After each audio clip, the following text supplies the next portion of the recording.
guys, it's great to have everyone here today.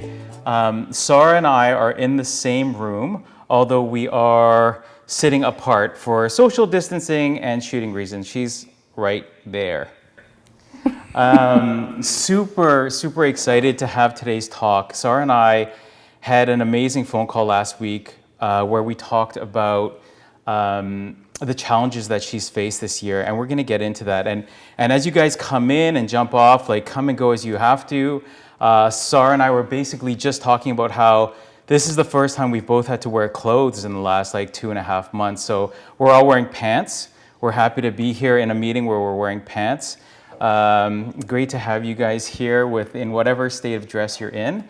Just to give you a little bit of background on Sara, she's the co-founder of the Dirty Apron, which if you haven't been there yet, you absolutely have to go. I think I can look across the screen and I know many of you have been there. It's the absolute best cooking school in Canada. If you've gotten to take a class, it's phenomenal. They have a deli, they serve, I've never had a bad meal at that place. So go to the Dirty Apron, enjoy their food, enjoy their cooking classes. It's like a treat. It's like I try and nudge them into letting me come to a few classes because it's the absolute best. So Sara's a wife and a mom, and she's active at church. She's really one of those people that you just hope to meet. You just hope that you have these types of people in your life. And we're really excited to talk to her today about her journey as a business person, as a woman entrepreneur, as a founder, and the challenges that she's faced. So welcome, Sara. Thank you so much for having me. I'm so excited to be able to share my story today. That's awesome. So Sara, let's just start with a little bit about you. Give us a little bit of background on who you are and then just like how you came into starting the Dirty Apron with David. Perfect. Okay. Well, I'm not going to go too far back, but by my accent, you can probably tell that I'm not born in Canada. I was born in Germany. So if you have trouble understanding me, there's really nothing I can do about it. So just roll with it. I met my husband in Australia doing Youth with a Mission. In 2001. And now we've been married 16 years. We have 2 kids, 2 daughters, Chase and Dylan. They are 11 and 8 years old. And the same year that we had our first child, we also opened our business, which makes us not necessarily the smartest people, but it made life really interesting.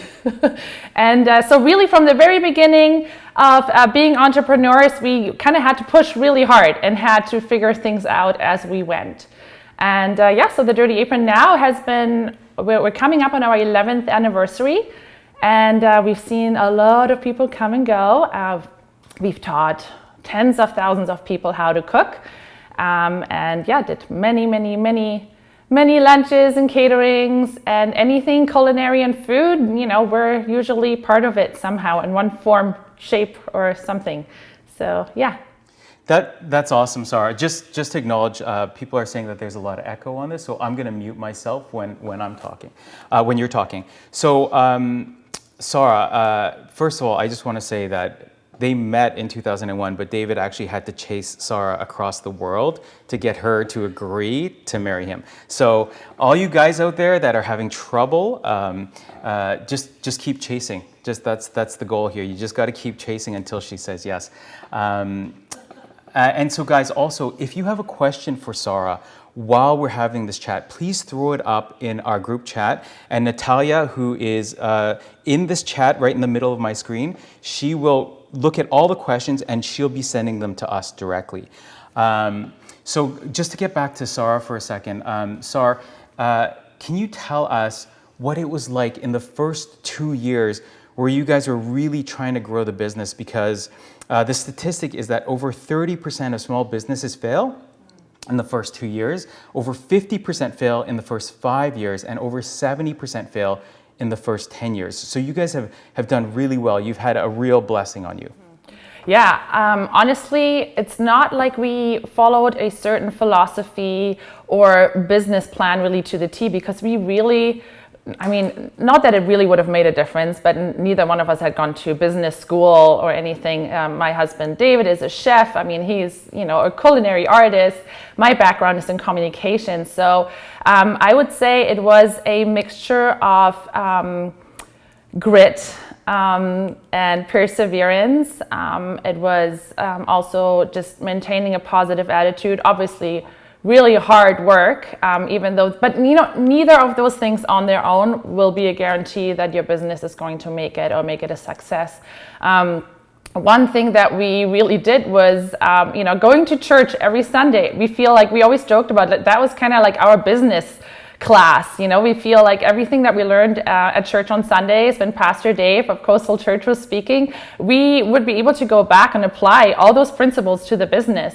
And honestly, I think having dedicated the business from the very first day to Jesus and to his plan with the business was huge for us. And honestly, I think we can't really even take credit for making the Dirty Apron a success. We literally just worked our butts off, but we always felt that there was more than just our own reputation or our own pride that was on the line. We felt that having dedicated a business to God meant that we needed to represent him, and that was his business, and we were the stewards of that business. And that was pressure, but it also helped us through the harder times, because honestly, in the very beginning, as a business owner, you're the last one to pay yourself. I mean, you need to pay everybody else first.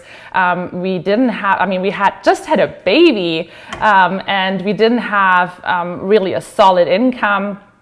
But we knew that we wouldn't be able to do this out of our own strength, but we knew that God was on our side. That's awesome.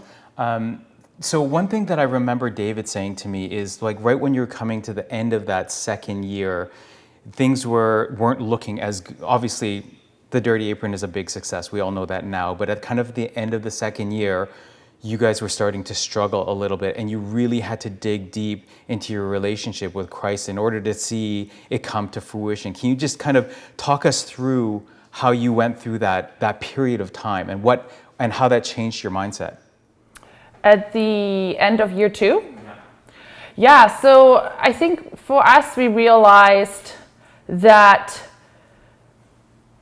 we needed to be really careful to not make it about us, and that happens really quickly when you run a business, and you tend to have a lot of staff that come to you for everything. You very quickly get into a mindset of that it's me that makes or breaks this business.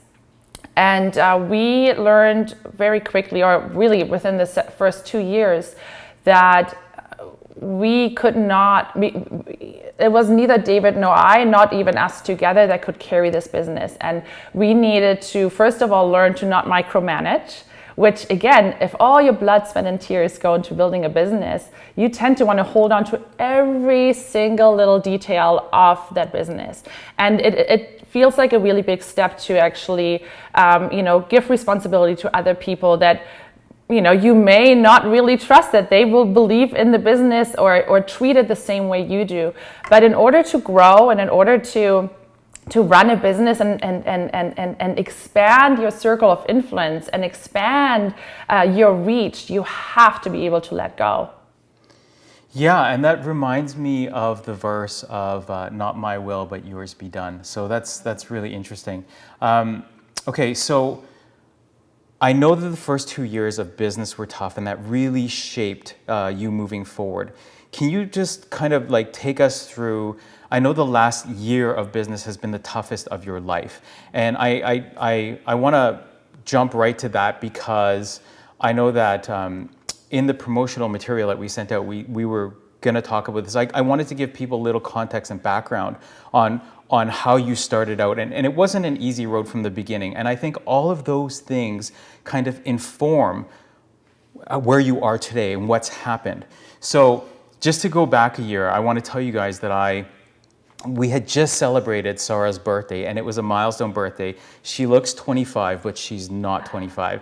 So she's a little bit older. We just celebrated her milestone birthday, and I have to say, my wife Leanne and I had just bought Sara this gift for her birthday, and it came like way late. So I went to the Dirty Apron to drop it off. And as I dropped it off, I had never seen Sara. Sara is normally like this. As you see her, she's super chipper, outgoing, and super fun. And David is the same. That day I'd come in and I knew something was wrong. I knew something had gone terribly wrong because it's almost like they didn't even know who I was. They didn't recognize me. And I came into the Dirty Apron. I said, "Hey guys, how's it going?" And they were like, "Oh, hey, hey Sam."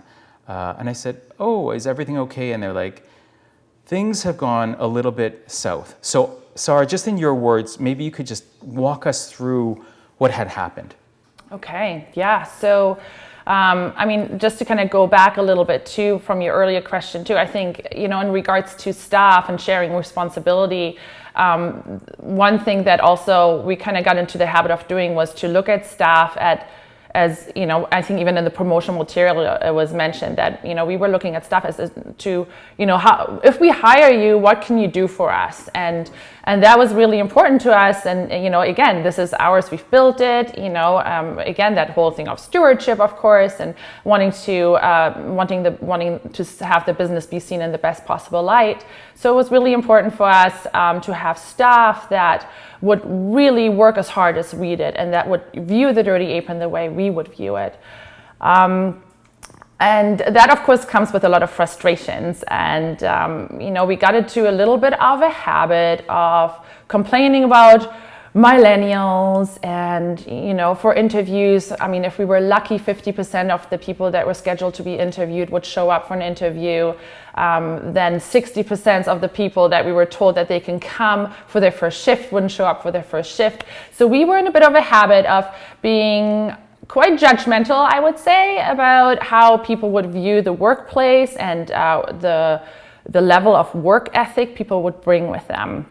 And of course, I mean, we've had an amazing group of staff as well, and those people that we had that proved themselves to be good workers. Of course, we wanted to hold on to them, but there was a little bit of an attitude of just not trusting people's work ethic quite as much. And it just kind of came with time, and it did come with being let down a lot by people too. But just kind of as a background, that's kind of a little bit where we were as owners with staff or prospective staff, to just be really careful and to be a little bit wary of where people were at in regards to what they could bring to the business. It was just over a year ago, I think we were actually at a 1-year anniversary. The 1-year anniversary was May 23rd. David, I was down here. It was just before we even had gone to work, and I was just helping get the kids ready for school before we would head out to work ourselves. And my husband David called me upstairs, and he said, "Sarah, can you come upstairs real quick?" And I'm like, "Oh yeah, of course." And I go upstairs, and he just says to me, "Sarah, Monica, who was our deli chef, she committed suicide last night." And I didn't actually, I heard his words, but I didn't really understood what it meant because there was no time to process. And I remember just sitting on the bed, and I'm like, what do you mean? And he says, her husband just texted me and said that Monica can't come to work today because she took her own life. And so we needed to take 10 minutes of actually just not talking and just trying to process, but there's really, you can't even do it within a day or two. But we realized we need to go in and we need to tell our staff, and we need to figure out how to move forward and how to grieve and what to do, like what are we to do. Monica was our deli chef. She was probably the happiest person at work every day. Which in hindsight, people said, you always got to check in with the really happy ones. And I take that to heart for sure. But we did not see that coming. We knew there were some issues. She had shared a little bit about some family issues, but never to the point of us ever suspecting that was something she would consider. People called her the heartbeat of the kitchen. She was the one that would set aside a little meal for the night cleaner before she left and went home. She was the person that would walk around and ask everyone how their day was going. She was very loved. She, and it's interesting enough, that week, David and I had been working very closely with her because we were working on a new project as we were planning an expansion into YVR Airport. And we worked very closely with her, and we had so much fun. And I remember that last night at the end of the shift, we said how much fun we were having, and David even texted her and said, "Good job, Monica, I really enjoyed working with you." And she texts back saying, "I can't wait to come back. This is amazing. See you on Monday, or see you on Friday." And so that was our last interaction with her, and we had absolutely no idea that that would be the same night that she decided to end her life. Wow. Okay, so let's just start there, and then tell us a little bit about what was the ripple effect in the first few days. Like, because when I saw you guys, it was like you guys had both been hit by Mike Tyson. It was like complete chaos. Tell us a little bit about that ripple effect, and then we'll go from there. Yeah, so of course, for one, there was our own grief that we needed to work through, which we weren't quite sure how to do. Secondly, there was this huge sense of responsibility of having to help our staff get through the shock. We also were the ones that had to communicate it to our staff family, which, honestly, I think almost literally that day, I think a lot of our staff became family that day, because as awful as that situation was, it really brought a lot of us together. However, we also realized that a lot of people were not equipped to deal with grief. And again, I didn't know if I would be equipped. I had never dealt with a situation like this. I knew that I needed to grieve. I knew I needed to allow myself a time to cry. I remember my kids asking me, they're like, "Are you gonna be like this forever now?" And I'm like, "No, I'm giving myself 2 days to be able to cry. And then I need to be brave."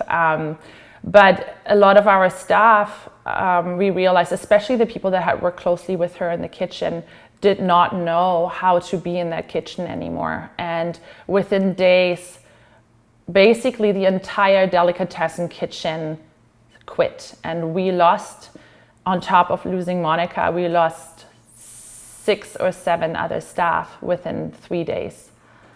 And we basically didn't even know if we could open our doors anymore, because there was nobody to work in the kitchen. And a lot of the staff just said, "It's just too hard. We can't be here anymore. Everything reminds us of her." The labels that she has handwritten, there were reminders of her everywhere.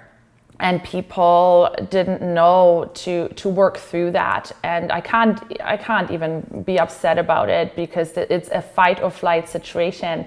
And I think it really, even as a parent, let me know that I need to, if shielding my children from disappointment is the worst mistake I can make in raising them.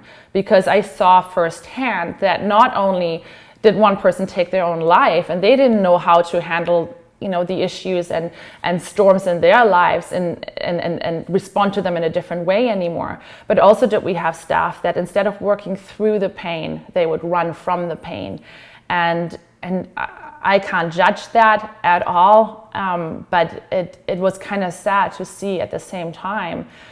We were in a position where we didn't have a choice. We couldn't run away. We both happened to work together, and our livelihood depends on the Dirty Apron. So we didn't have a choice of even running away. But yeah, so we were deserted to a certain degree, but we completely understood the circumstances around that. But the amount of work and just, hard work that we had to put to the table in a time that we weren't able to prepare for it. It came out of nowhere overnight. That was significant, and it was really hard, and we had to literally push through that time. It's so hard to even explain it, but it literally felt so dark. It felt so sad. and I feel nobody really was able to come into work with a smile on their face. So I'm pretty sure even customers would walk in and feel the difference, just like you did that one day, Sam. You noticed right away that something was wrong. And so it was a very dark time, and we needed to push really hard. And David and Takashi, who is one of our staff who's been with us since day one and one of our managers, they ran a kitchen that usually is run by 8 people. They just were in the trenches together all day. Yeah. Mm. No, and that's understandable what they went through. Maybe you can talk about how you've grown from that experience and how you personally, you and David, came through that situation. What gave you the strength to pull through? And then maybe speak to how you view the staff and how you prepare them now. So, again, we had a lot of support. So many friends were just so supportive. And I can really say we could feel the prayers of our friends and of our church and the community in general. There was so much support, so much love. And I remember even our pastor coming by within that first week, and he just shared with us how he's like, look, this is not a tunnel. He's like, this is not a cave. This is a tunnel, and there is another side to it. And even if it feels so dark right now, and it feels like there is no way out, there is a way out, and you will come out on the other side. And even just the other day, I went just back through some texts that I sent with friends during that time. And it was really interesting to even read how I wrote that. It felt so awful and so dark, and I really didn't know, I couldn't even imagine for this to ever end, this atmosphere of just, sadness and darkness. But I truly sensed that, no, there is a plan, and one day I'm going to get to share this story, and it will be a testimony of God's goodness. And, I think there was a good month where all we could do, it felt like all we could do was hold up all principles that we knew to be true. And even while everything else seemed to fall apart and people were handing in their notices and we didn't even know what the future of the business and our own personal future as a family was going to look like, we just said, okay, let's hold on to the things that we know to be true and good and important. And so we just stood by, and sometimes it literally just felt like we just stood there, and all we had to do was to not let the wind knock us over. And it honestly, I don't think any business degree, any kind of experience, any kind of even well-meant words or encouragements would have helped us through it other than our faith. And I heard this great example one day how, your faith, if you build your faith to a point where it can withhold that wind that just blows out a candle, it can also be that faith can actually be that flame that when the wind or the storm comes, it turns into a forest fire. And that's the kind of faith that we wanted, and that was the kind of result that we wanted, where our faith is going to grow through this, and it sure did. And we had to trust God in a completely new way of having to help us, not just through any projects, but we had to start praying just to get us through every single day. And we needed him. We needed to lean on him and rely on him to even hold it together enough to be able to just do the immediate work. Because as soon as we started looking past what was right in front of us, we would get so overwhelmed, and it would have been so easy to just bend over and take it and give up and close the doors.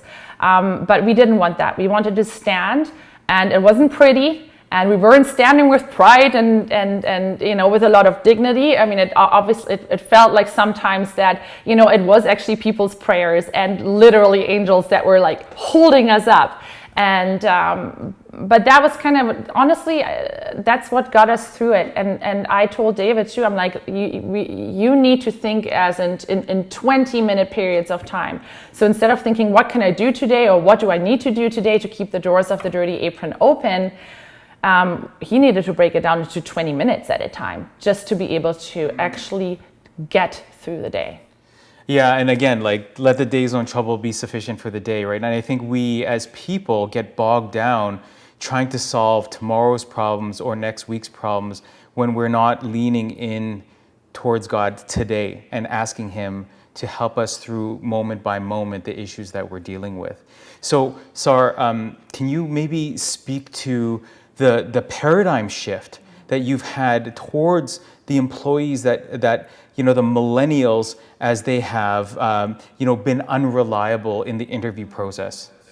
Yeah, and this is honestly one thing that I'm so excited about, is that there has been a paradigm shift for us, because even after the event, we had hired people to rebuild our kitchen, and again, the entire summer, people had nervous breakdowns.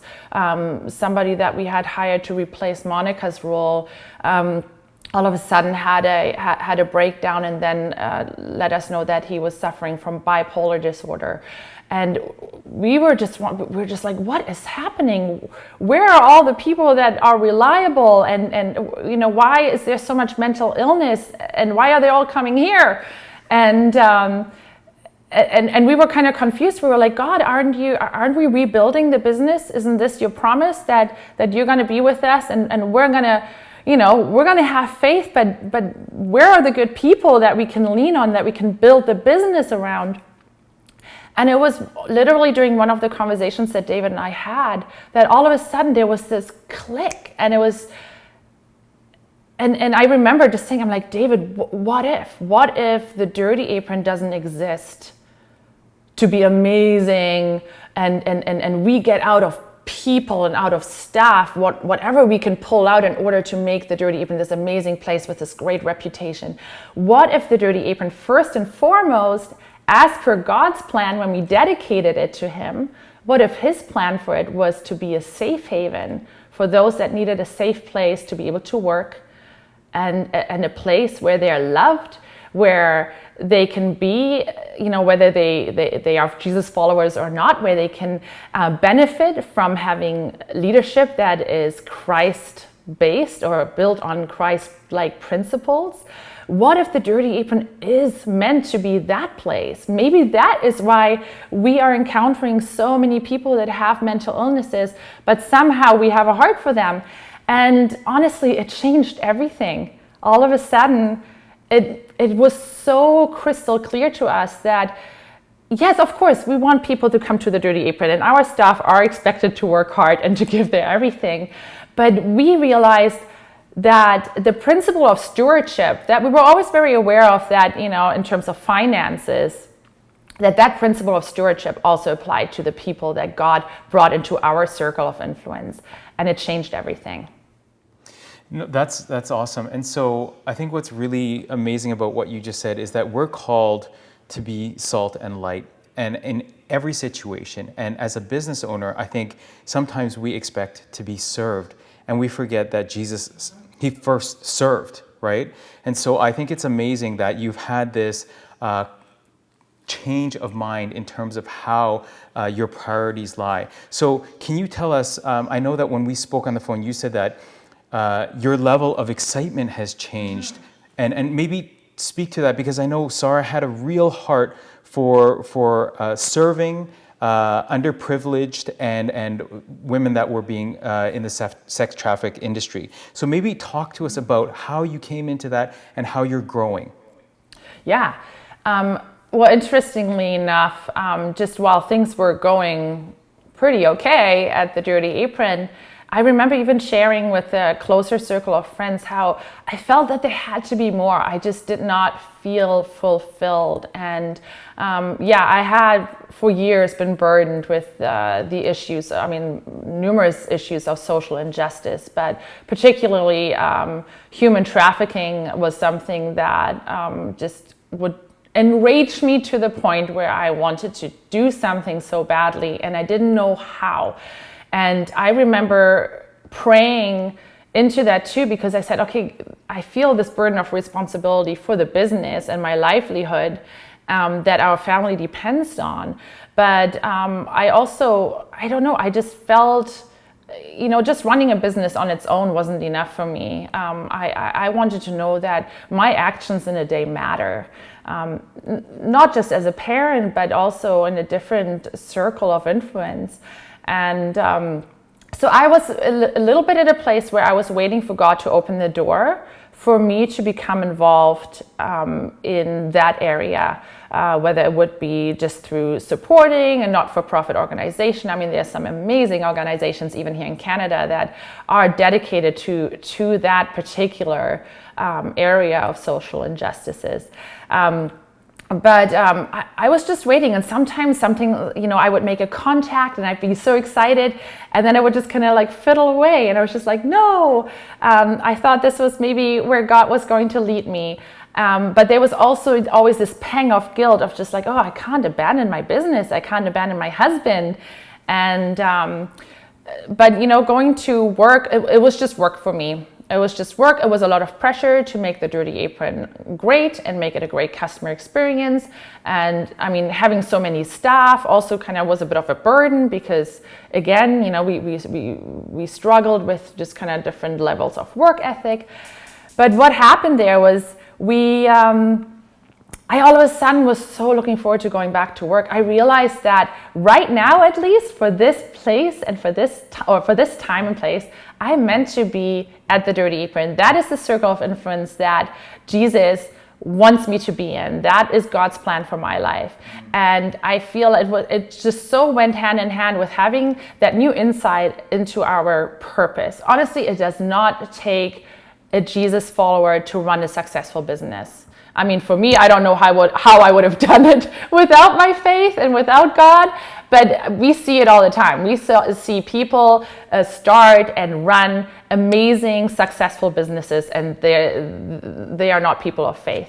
So, but for me personally, I need purpose too. I need a sense of purpose. Making money is not my purpose. It's not my big goal in life. And the more I just dive deeper and deeper into my faith, it becomes more and more about loving people the way Jesus did. And so as a Jesus follower, I got excited. I got excited about the mandate of going to work and being a steward of the people that God brings into my life, whether it is customers, whether it is staff. And there was just a whole shift. I'm excited to go to work now. I love the people. Just even during this COVID crisis, David asked me the other day, what do you miss most about the Dirty Apron? And I said, it's the people. It's the staff, especially.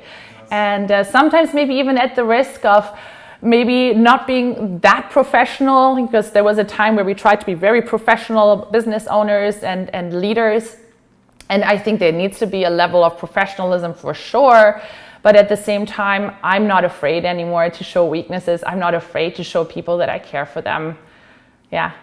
That's awesome. And I want to say, I've been there at your workplace, and the staff just adore you. They're always, I say, hey, is Sara around? They're like, oh yeah, let me grab her for you. They just think the world of you. So we have a question from the audience, and the question Natalia sent was, how is your treatment and payment of employees different from other business owners? That's good. Yeah. I think it starts, for one, with letting people know that they matter, and that they have a very important part to play in making the Dirty Apron a success. And it doesn't really matter which role you play, whether you're a manager or whether you're a dishwasher.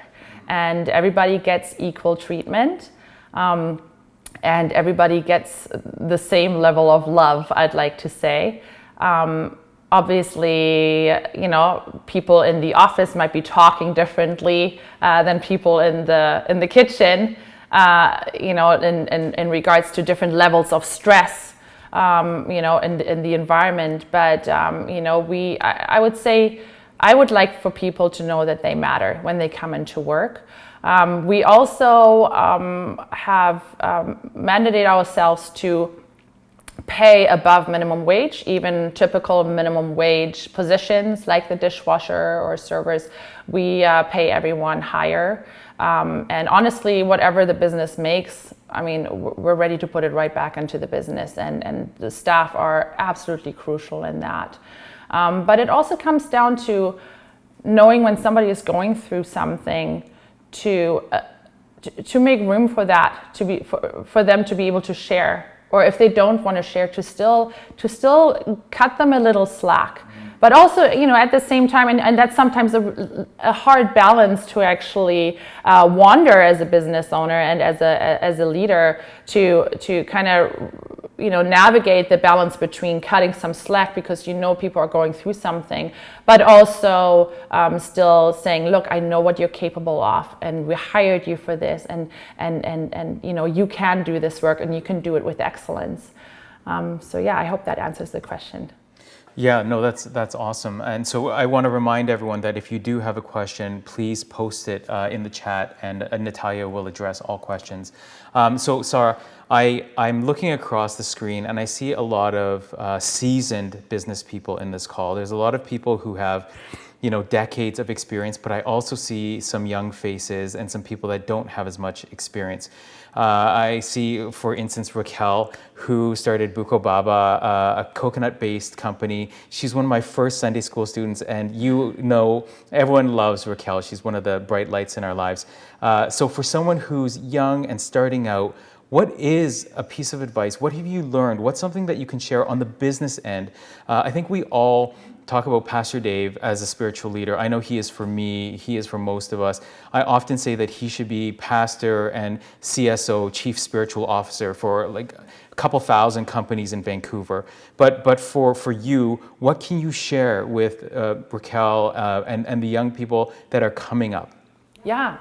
Honestly, I think if there was one word that I could just leave everyone with, it's the word stewardship. And funnily enough, Raquel's last name is Stewart. Huh. But stewardship,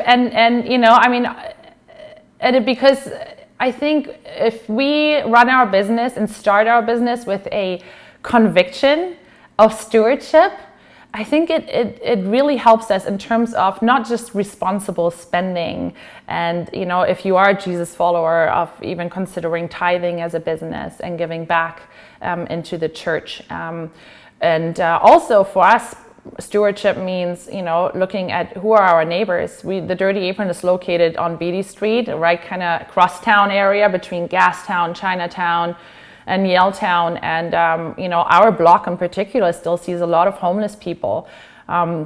So again, stewardship of the environment that we're in, even, and helping out where we can, and partnering up with other organizations that really do amazing work in our own neighborhood, and being generous financially, but also with time. I really have to hand it to David, my husband. He's been absolutely amazing with just doing wonderful things and finding ways of being a blessing to people. I mean, from crock pot cooking classes to, for people that didn't have kitchens in their single occupancy rooms, to so many other initiatives that we were able to be part of.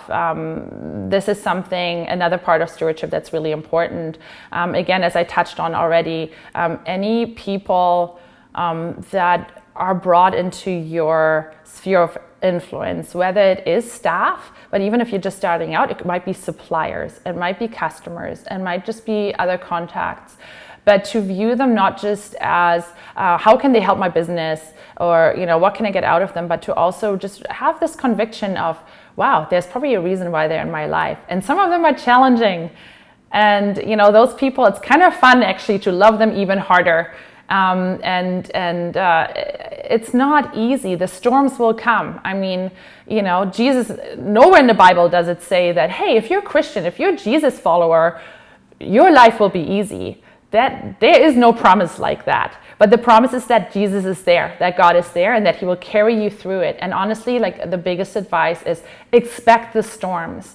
but also know that you know, there is no storm. I think when you walk through it with Jesus by your side, will just be a storm in the end. In the end, it will be a message. It will be a story. It'll be an experience that you can share with other people. It'll make your business and your leadership better if you allow it to be. So don't be afraid of the storms. But like I said before, you know, just focus on that little flicker of faith to just be, you know, not that candle that blows out right away, you know, like when that first storm comes, like just, you know, dig deep into your faith that when those hard times come, when those storms come, that that you're going to get a sense of like, okay, world, watch out. This is going to blow up in a way that nobody has seen coming, and it's going to be amazing because God turns ashes into beauty, and that is what we are able to do with him on our side.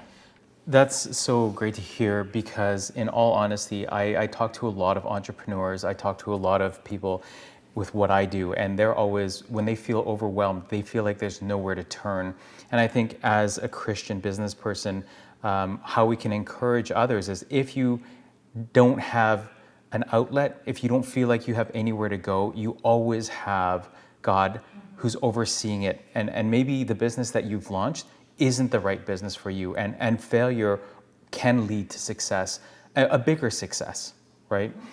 So one question that came in from one of the leaders of our group came to me privately. He said, how do your values and discovered purpose filter down to your employees?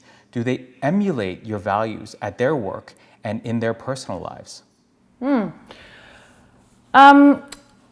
I would say that there's definitely a trickle effect of our values through our staff at the workplace. I can't speak to how it trickles down into their personal lives because that is completely up to them. I would love the idea of them experiencing acceptance to a degree where they carry that home with them. But that is very hard for me to see or really speak on. But ultimately, I love that idea, and I sure hope so. I mean, people spend a very large portion of their day at work, and I believe that if you are surrounded by an atmosphere that is encouraging and loving, but also has a high work ethic, that would translate into other areas of life as well. But I would definitely say that our leadership does directly affects how our people work and the way they view it and the way they treat customers. And we have seen it both ways. I think when David and I maybe have gone through a time where we're mostly frustrated at work, and we come into work and we look at all the things that are wrong, you know, it sets an atmosphere, it sets kind of the vibe for the day, and it directly affects the people that are working for you. And I mean, it's just going to set the standard of how they're going to view the people that work below them, if you want to even put it that way, or things that are wrong. All of a sudden, everything is just annoying. But if, you know, on the flip side, if you as a leader find things to encourage or to be grateful for. I mean, honestly, one thing that I learned over the last 10 years, and especially also in the last year, is that thank you goes a very long way. And the culture of saying thank you when people did their work, even though I pay them for it, it's okay. There is nothing wrong with me thanking them for caring about my livelihood and my business. And I would say that, you know, you see that directly even with people, how people treat each other. I am really, really proud of our work culture, the friendships among staff. And I'm really happy just how people treat each other. And I mean, there's definitely certain principles that are important to us. And even right down to the music that's being played that we're quite particular about, that, you know, that we're careful about setting an atmosphere that's encouraging and that is a light for people to, not just for people who work there, but we want the Dirty Apron to be a light and a place where they can just almost breathe, just kind of like that breath of relief and relaxation when they walk in as customers, because people can pick up whether or not people are happy at their place of work. Mm-hmm. No, that's so true, and I really feel that you and David have that heart that people, you have that leadership that people say, wow, if that's how it can be, I hope to be like that as well. And so really kudos to you. A question that just came in from the leadership team was this heart that you've developed for social justice. Do you see yourself continuing into that at another time? Or is your current mission field your workplace? How do you see yourself growing that heart? I see now that I was meant to continue to the work that I'm currently doing because I had so much to learn. I do trust that in the future I will get to be able to play my part at fighting social injustices in a more active level. But I'm learning to be patient with where God wants me to be. And I trust really with all of my heart that right now I'm meant to be in this meeting. And you know, the day that I get to be going back to the Dirty Apron to work, that's where I'm meant to be. And I know that God will make it really, really clear when the time is for me to divide my time between, you know, the Dirty Apron and social justice causes. But at this right now, I know that I can do the work of being a light. I can do that where God has placed me right now. I don't need to wait for another opportunity to come my way. So I need to trust, I need to be patient, and I need to look for opportunities to be able to do my part for any matters of social injustice, or to fight any matters of social injustices with where I am right now and with the influence that I'm given now. Do I still feel somewhere in my heart that it will change? Yes, I think so, but I have no idea what it's going to look like, and I just trust God's plan for my life, and I'm just going to do it day by day. That's awesome. I think one thing that I want to know is you've dealt with this really difficult year, and now COVID has closed your business. Can you just talk about how... First, okay, so I'm going to give you a two-part question. Part one, what can you tell people today that are viewing this, how they can work against the experiences that they're having with anxiety, or because you're dealing with this on a day-to-day basis with your staff. How can you help people that are struggling today with mental illness? And the second part of that is, how did all of that inform your decision to close, and how you've worked through closing due to COVID? Okay, those are two very rich questions. I'm going to have to dissect it. Well, COVID, I mean, obviously, I mean, everybody will say the same thing. No one saw it coming. It was definitely a storm. But given the year we had last year, we, I think, emotionally felt equipped to deal with it in a much better way than we would have had we not had gone through the trauma of last year. If I had to choose between having to relive either of those two, I would want to relive COVID rather than the traumatic circumstances of last year, for sure.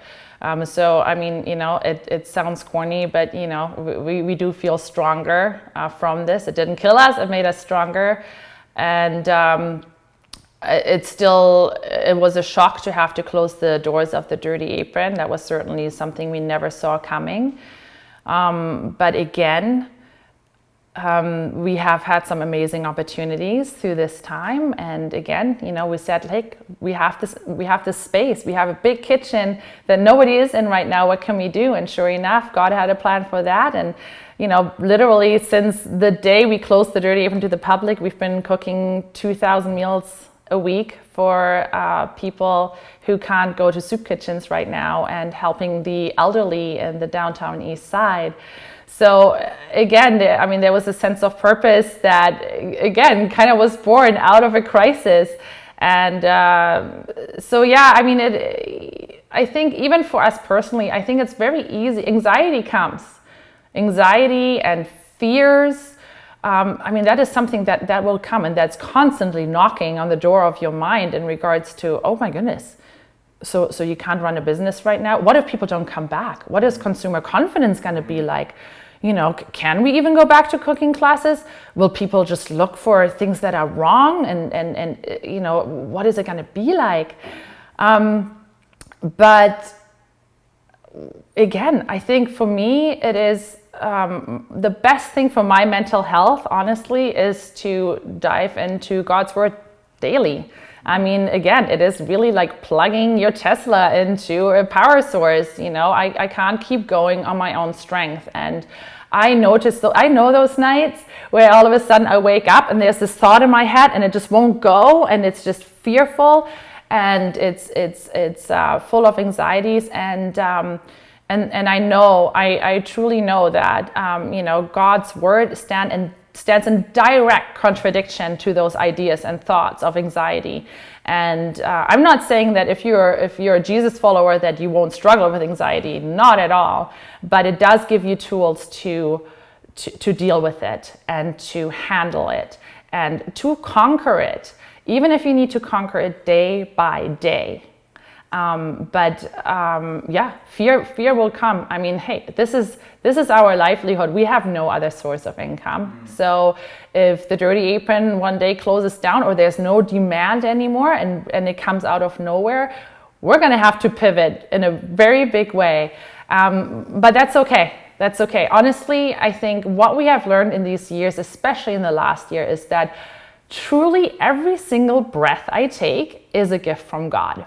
And I can try to plan for the future and save my money, and those are all good principles, don't get me wrong. But there is no guarantee. There are no guarantees for tomorrow. It could be a virus, it could be a suicide, it could be something completely different, and in people's personal lives that will just throw you right off your track. But one thing that doesn't change is God, and one thing that doesn't change is your identity that you have in Him. So my identity doesn't change if the Dirty Apron has to close one day. And that's what I stand on, and that's what I need to remind myself when those thoughts of anxiety come. Now, in regards to staff and their anxiety, I think it's a very personal walk that people have. Some people are very open about the anxiety. Some people are very, very private about it. The Dirty Apron is not, we don't hold therapy sessions. But at the same time, I think the best thing that we can do for people that struggle with anxieties at the workplace is to be a safe haven for them and let them know that we love them and that we care for them. And even if it comes to the point where someone just can't work at the Dirty Apron anymore, I've made it a point to let them know that they matter and that they're loved, and that if they're better, that they can come back. And honestly, I'm still growing. Maybe there's more that I can do, but that is kind of, for now, that is kind of my mandate, to let people know that, to see them through the lens of their creator. I think that's the best thing I can do for them. That's amazing, and I'm looking at your family that's just logged in here, your cute daughters and husband there in the middle of the screen. We have a question from Melissa, and she says, have you had to regularly utilize outside resources to help your staff navigate their grief, or do you find they are more open and willing to speak to you directly after seeing how you've handled this crisis? That's good. Yeah, so when right after we heard about Monica having taken her life, I think it was actually that day that I called WorkSafe BC and I said, look, we need to do something. I'm like, I know this is not the same as somebody cutting their finger, or but this is harsh stuff. And they found out about this tragedy at the workplace. And I have to say, the lady that I had on the phone with me was absolutely amazing. And she's like, look, I can make this work. And so we had a psychologist come in on the Monday. So we found out on Friday, and on the Monday he was there, and we did a big group meeting, and everyone participated, which actually really surprised me, because I thought that there would be a lot of people that would just run away from that, setting of talking about how you feel. And that was really good. And a lot of staff were so grateful for that opportunity. And then after that, actually all staff also showed up to the funeral, which I think was really important. It was, as traumatic as that actually was for me even, I think it was a really important part of the healing process and to bring the staff together. But yeah, outside resources are really, really good. I think beyond that, we honestly, like whenever now people talk to us, a lot of times when people feel, especially performance-wise, we've had a few people that say like, look, I feel like I'm just not at the top of my game right now. And when they come to us, David and I absolutely love that, because we can first of all let them know that we know what their potential is, and if this is a phase that they need to go through and they're having struggles at home, then that is absolutely understandable. But we invite them to church and we say, look, you don't need to go to the same church that we go to. That might be weird for you, but we actually get to share what helps us through these times, and we have become quite forward with that and say like, look, we're not preaching, we're not trying to turn you into a Christian, but all we can say is that we've gone through tough times, we've had these things happening to us or similar situations happening to us, and the things that helped us is what we would recommend for you as well. What they end up doing with that is completely their choice, and we often actually say like, look, we're not even going to follow up. We don't want this to be a weird situation where they feel like, oh, my boss asked me to go to church. One of our staff a few months ago had a miscarriage, and that was sad for her. And so I sent her an ebook, on the book Through the Eyes of a Lion by Levi Laskow, who had lost his child in a traumatic and really sad asthma attack. And that book, actually, I read that a year prior to Monica's passing, and I didn't know at that time how much I would need that healthy perspective on grief. And so I gifted it to her online. I said, look, I'm never going to ask you whether or not you read it, but this is by far the best perspective that I've ever encountered on anything grief related. And so we've become bolder in our faith when people come to us, and I think now they kind of they know to expect that, oh, David and Sara are probably going to say something about Jesus, but that's okay. That's totally good. And that's what we're there for. So, yeah. Yeah, I don't think we ever have to be ashamed of our faith. I think we are called to just live as examples of Christ. And if people follow your lead from that and they ask you questions, I think that's a great thing, right? You're not forcing it on them. And I think if over the course of time you're able to help transform lives, that's what we're called to do. Another question has come in, probably the last one we can take because we only have 3 minutes left, is essentially, you obviously work hard. You're detailing your work at Dirty Apron, how you care for the staff, and then how do you balance that with being a mother and caring for your children and your dog and your husband who are all in the frame? How do you balance everything and still find rest? Oof. And you have 2.5 minutes. Yeah. No, it's, you know what? I think all those things bring me joy. And everything is hard work. Parenting is hard work. Running a business is hard work, but all those things bring me joy because I feel like I'm living in my purpose. And I think there's a big difference between being tired and being exhausted. And I think it's totally okay to be tired from, just trying to be everything to everyone, that's just kind of the way it is when you're a mom and a wife and an entrepreneur and you have friends and you go to church and you volunteer your time there. But at the same time, those things are also fuel for me. Whereas, if I were to be exhausted, I think that would be a sign for me to know that I need to pull back in one way or another. But I think I need to be in tune, and I think my kids actually are really, really good gaugers there too, because if I'm less engaged and I'm too tired to have fun, or I'm too tired to parent them in the way that I have set out to parent, then that would be a red flag. But again, I think, life, we're at a busy stage of our life, but honestly, I love it. I enjoy it. Yes, I'm so tired at the end of the day.